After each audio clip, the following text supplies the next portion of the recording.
Here we are at school today. We are lucky enough to be educated, which sets us on a path to lead happy and healthy lives.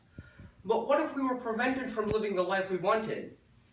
Imagine a place in which most of the people lived in poverty and did not have much food and water.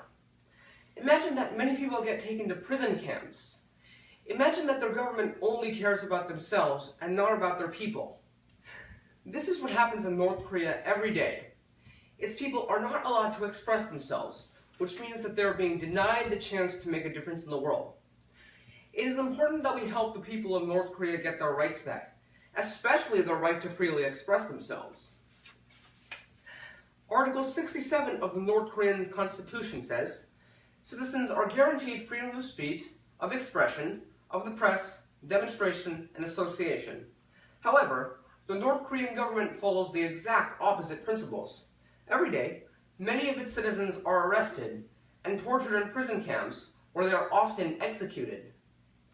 Why is this the case in North Korea? The government is worried about the effects of education on its people. If the government were not so paranoid, then many North Korean citizens could critique their government, just as US citizens do. If they had freedom of expression, North Koreans would be much better educated and enjoy a much more democratic life. The Democratic People's Republic of Korea has had problems with human rights since it became a nation in 1948, which is coincidentally the same year that the Universal Declaration of Human Rights came out. Since North Korea became a nation, they have had three leaders from the same family, the Kim family: Kim Jong-il, Kim Il-sung, and the current leader, Kim Jong-un. These three leaders have all shared one common trait. They have all only cared about their own dictatorships. This has been bad news for North Korea citizens. While Kim Jong-un spends millions of dollars on nuclear weapons, expensive cars, cognac, and pianos, his citizens suffer from starvation and thirst. You may be thinking, if North Korea has so much money to spend on all of those luxuries, then where does all of the money come from? North Korea does not have any allies, right? In truth, North Korea has one major ally, and that is China. Now you might also be thinking, what would happen if China cut off its relationship with North Korea? Well, that is one definite way to end North Korea's regime. If North Korea had no friendship with China, it would lose its main source of aid.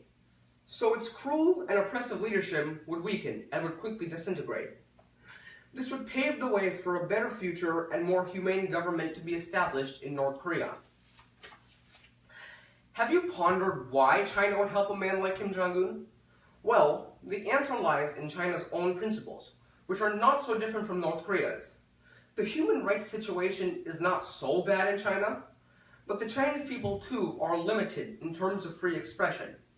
China censors its internet with its so-called Great Firewall of China, run by the Chinese Communist Party.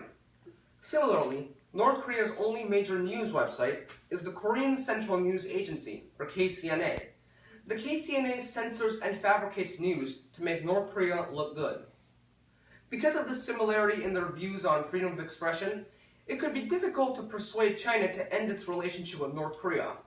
But isn't it important for us to try and accomplish this task?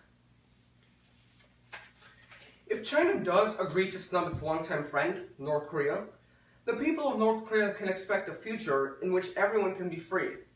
If the Kim dynasty falls, North Korea's people could then claim their human rights and receive help from the international community, who would educate them about human rights.